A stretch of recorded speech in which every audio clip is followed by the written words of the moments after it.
Is that 5 hours? Hello, everyone. I'm Jean-Claude BeyondMystic. Richard, hold on a sec. Welcome to this evening's Wacky Woo edition. Of course, a very special show this evening on Mr. T and the upcoming Fallout. Before we start the evening, please join me in welcoming all of our amazing guests this evening. On the top of the screen there, of course, is Mr. BIX Weir. You can find him at roadtoruta.com. BIX, welcome back. Thank you for inviting me. I'm very excited. Oh, I'm excited to have you. And of course, please also welcome Mr. Woo Woo Dude, the dude of woo. You can find him at woowoodude.com. Richard, welcome back. How are you? Good. It's good Awesome. to be here. Good. Thank you for being here. And of course, our regular co-host for the Wacky Woo series, Mr. JSNIP4. You can find him at Realist News and also here at JSNIP4 2 on YouTube. Joe, welcome back to the show. How are you, man? Doing pretty good. Awesome.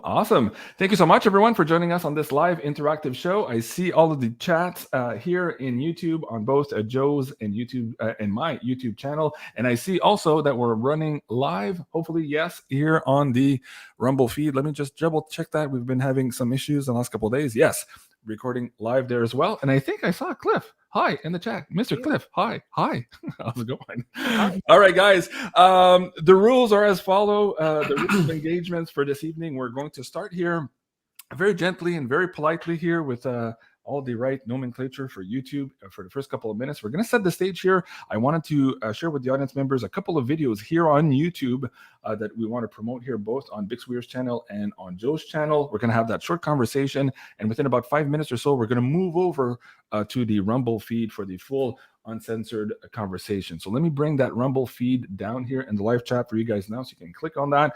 And if you look in the description box below, Joe's video on his YouTube channel and mine, you'll also find a link there to the Rumble feed for tonight's show.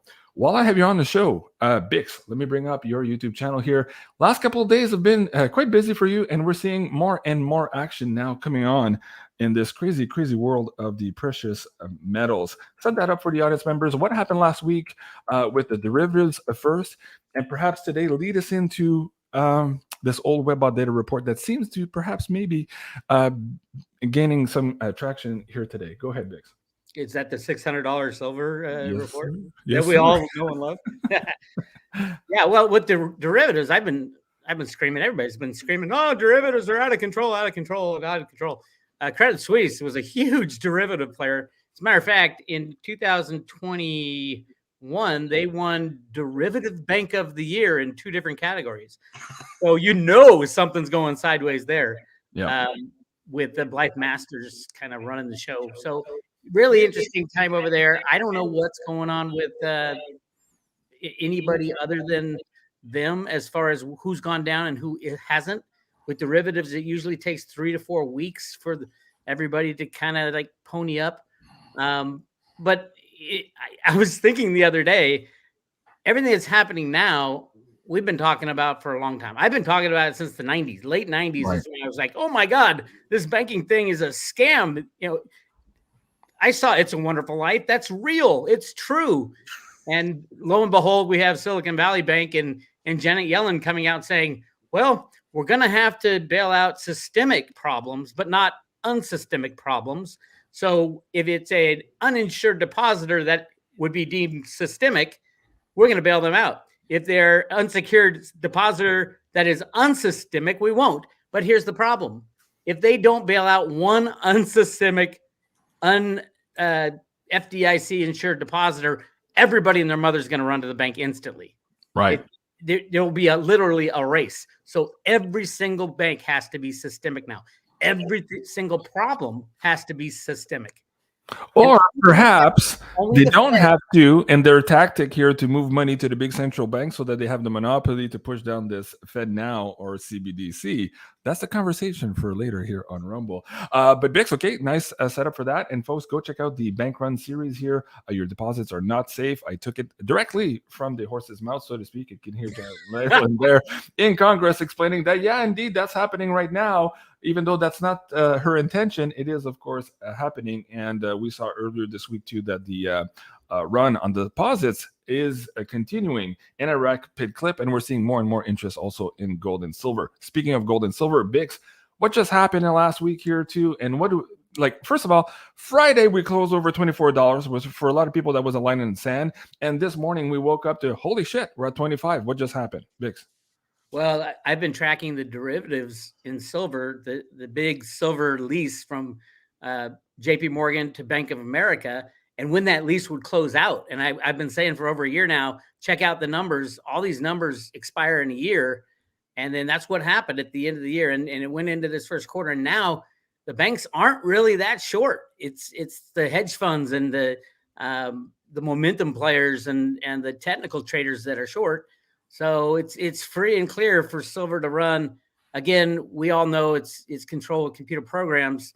We get excited about this, but put this into your mind. It's been 43 years since the first all-time high of $50.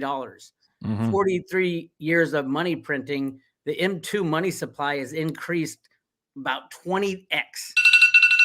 And yet the price of silver is still trading. We're right at 50% right now because it hit $25. Right. 50% of its all-time high from 1980. This is insane. Silver is going to run so far, so fast. Nobody's going to keep up with it. Cliff High's prediction of unobtainium is coming true maybe faster than we think. Yes, and he did send us a little note on that earlier today, so we're going to try to break that down later on the Rumble feed. So thank you, Bix, for both those introductions. Joe, let me bring up on the screen also on your YouTube channel last week, you kind of made some headwinds with your dream here about the banking system and perhaps not being able to withdraw more than $50 here. And oddly enough, the day you post that out, a lot of people were asking us during our live show on the Beyond the News show, and we did pull some cards on that, and it was like a big yes. But maybe more towards the end of April was the timing. Set that up for the audience members, talk about the dream, and then secondly, we'll talk about the Mr. T dream also carefully with some of the words here. Go ahead, Joe. Yeah, so, I mean, this is very recent, 3 days ago, there it is. Yeah. Well, it's the 1 marker 9 thing, but it was like whatever it was 4 days ago.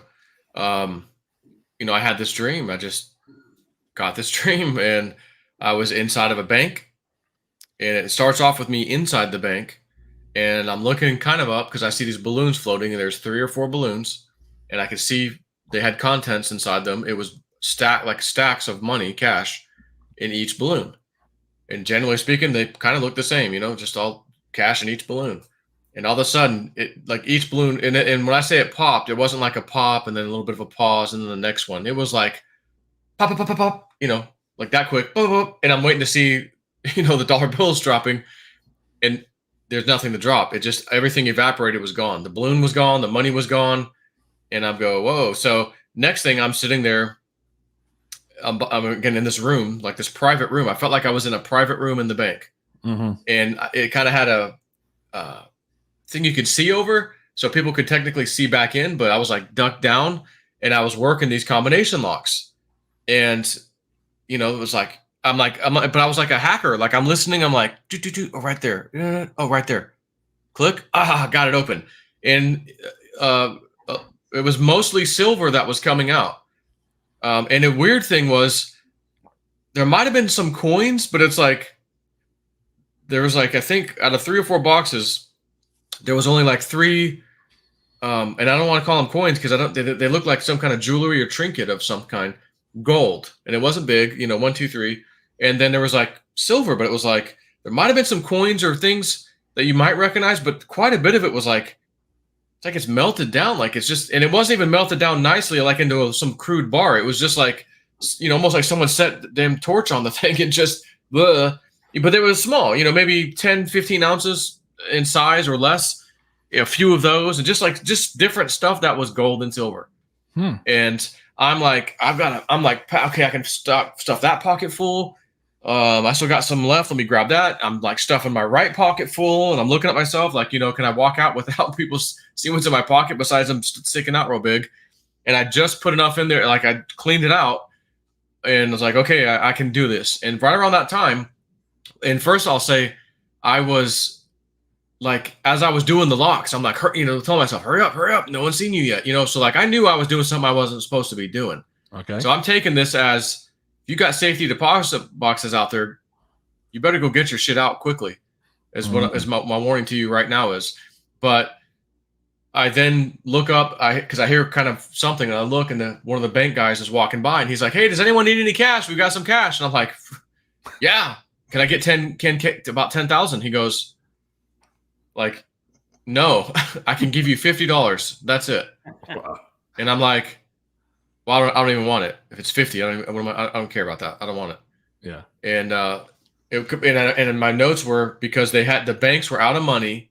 The money that people had in their accounts, they couldn't access it. It may have said it was there, but they can't get it. And this guy only had $50 to give you at that moment in time. I take that as something we may have seen in the past. I think BIX, was it Cyprus or Greece, Cyprus, when it was like $50 a day? Remember that? Like that they could, or euros, That's exactly something like that back in, like back in 08, 9, whatever it was. So I'm assuming that's probably what I was being showed, and so like you're gonna be like rationed with your own money. So, then the scene kind of changed, and it was part of a second dream that was not related, but. And let's, well, first, thank you for that, Joe. It puts us into perspective, because we're kind of maybe going to see that dream in fruition here very soon. But at the same time, you mentioned in our last show this dream about seeing Mr. T without the shirt, knowing he was about to be arrested. You were crying. You were wanting to do something, asking him if he could do something. I was pretending to cry, to be clear, because I couldn't make tears come out for some odd reason. So but you were emotional. Yeah. And you asked him, "Hey, should we do something?" What was his answer? Yeah, I went up to him and hugged him, and his hands were behind his back, like he's waiting for them, even though he wasn't arrested yet. They're coming. So I only have a few moments to talk to him. His hands are behind his back. And again, I don't know if you have the photo of him when he's walking off of the helicopter on the lawn and it's dark outside. He's got his red MAGA hat hanging on his right hand. He just kind of looks beat up. And that to me is like the strongest signal I've ever seen that reminds me of like what I saw. His facial expression and everything about his demeanor was like that. But I walk up to him and I hug him, and I can literally, the detail is just amazing sometimes in my dreams. I'm like, he doesn't have a shirt on. I got my hands fully around him, and I can feel, like I said, I can feel his older man flab. But at the same time, I was kind of impressed with him, like, hey, this guy, this is not bad for a 70-something-year-old man, and, like, it was just odd. But I wanted, my reasoning for asking the question that I'm about to say was because I had to check. I think I know the answer. That's the one. I think I know the answer, but I need to just double check. So I'm going to ask him, "Sir, do you need me to get the people involved? Like wink, wink. We'll free you. We'll start a revolution." Essentially, was what the dream was. Right. And he says, he looks down. And we're both in whispering distance, so nobody else can hear us. And he's like, "No."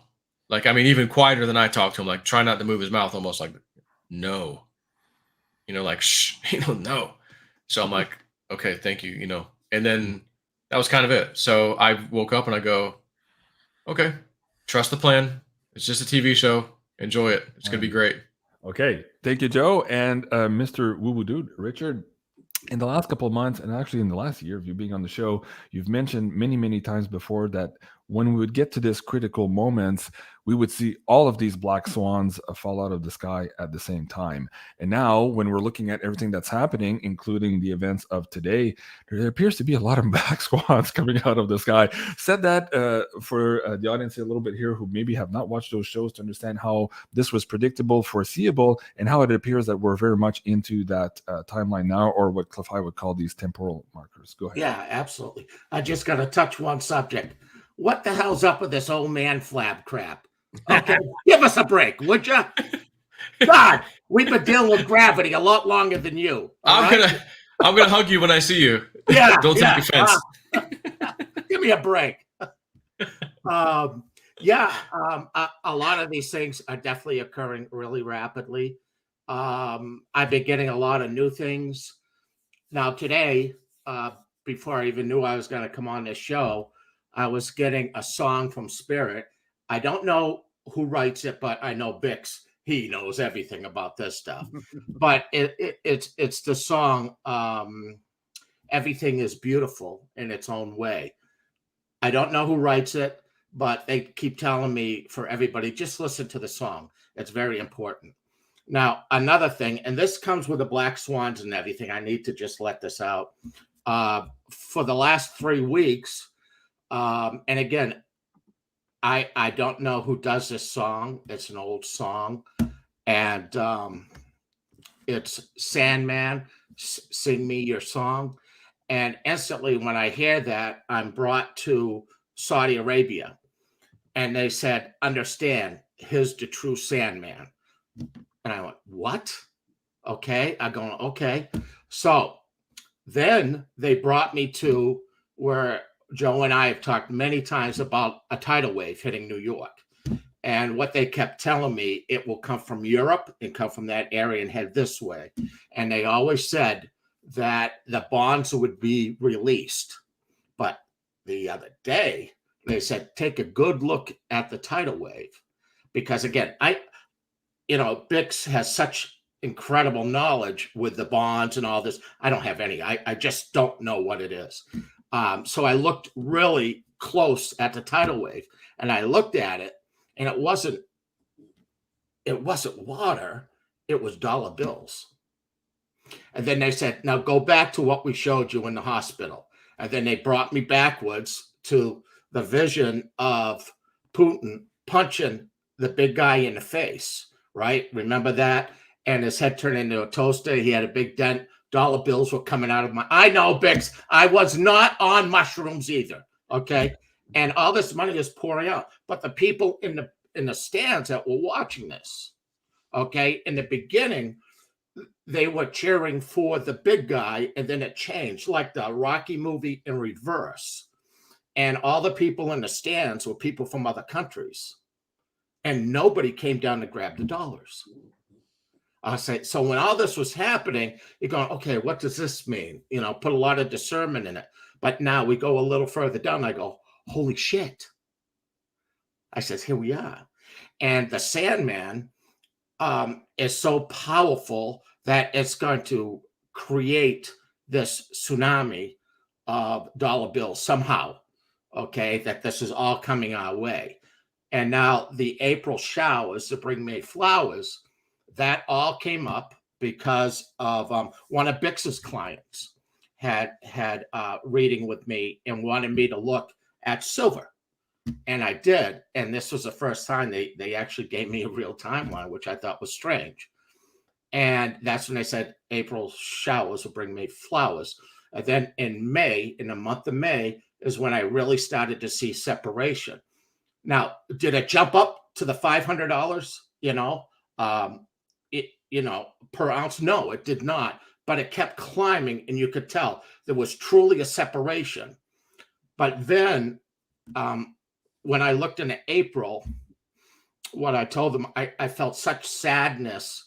I felt people crying, emotional. And for April, didn't see that coming. Here today, gone tomorrow. And I felt it was like things people were going through. Then I started realizing it was one of the things, and it was many, was what was happening around the world with atmospheric issues, storms. And that we had talked about this many times over, that they would get bigger and bigger and bigger, and they would come out of the blue. Just there they are. And I know a lot of people believe that it is governments doing that. And I got, no, it is not. Okay. That it's coming from this issue that I keep bringing up, the crossing of the planets. And again, it could be Nibiru or whatever they want to call it, but they never said that to me. But these things are going to happen. And that the month of April was going to bring many tears to a lot of people. Now, a silver, okay, now this is something they said. It wasn't just silver and gold. It was all precious metals. So it could be any type of metal, seems to separate and start rising. All right. But the problem is for that to happen, I felt much sadness because it seemed a lot of things were happening, okay, that you just get overwhelmed on. you know, and you can feel it. It's like, okay, it's too many things that are happening here. And yeah. Okay. Thank you for that. I appreciate that. I'm looking for a couple of clips to relate to what you were saying now too, and including Cliff. He posted something the other day saying that when we get to this separation or words to that effect with silver here, that means that all hell is breaking loose. I'm paraphrasing here, but I'll try to find his tweet to bring that up. It makes a lot of sense. And also this idea of the not just the atmospheric rivers, all of this crazy weather we're having, but also the asteroids, I think ties into the conversation there you were saying. Okay, so guys, this is the time now. We're going to move over to the Rumble feed. So let me bring that link back down to the live chat for you guys here on Joe's YouTube channel and my YouTube channel. So there you go. That's in the feed now. In about a couple of seconds here, we're going to remove ourselves from YouTube and meet you there on the Rumble feed, where we are at 5,600 something strong watching the show there. So let me just disconnect the YouTube